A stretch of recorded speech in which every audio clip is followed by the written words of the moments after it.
અને વાત જમ્મુ કાશ્મીરના રાજૌરીની, જ્યાં ભારે વરસાદ વરસ્યો છે। ભારે વરસાદને કારણે નદીઓનું અત્યારે રૌદ્ર સ્વરૂપ જોવા મળી રહ્યું છે। નદીઓમાં પ્રવાહ વધતા જ તંત્ર એલર્ટ પર છે। જમ્મુ કાશ્મીરમાં વરસાદનું એલર્ટ આપવામાં આવ્યું છે। સ્થાનિકોને સતર્ક રહેવા સૂચના આપી દેવામાં આવી છે। તો ઉત્તર ભારતના રાજ્યોમાં હવામાન વિભાગ દ્વારા રેડ એલર્ટ વરસાદનું આપવામાં આવ્યું છે। એનડીઆરએફ, એસડીઆરએફની ટુકડીઓ પણ સ્ટેન્ડ બાય રાખવામાં આવી છે। તો ભારે વરસાદને કારણે નદીઓના જળસ્તર સતત વધી રહ્યા છે।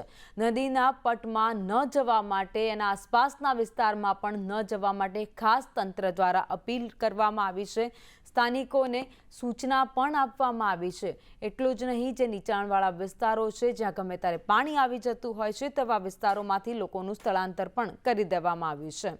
આ દ્રશ્યો જમ્મુ કાશ્મીરમાં, જ્યાં અત્યારે ધોધમાર ભારે પવન સાથે વરસાદ વરસી રહ્યો છે।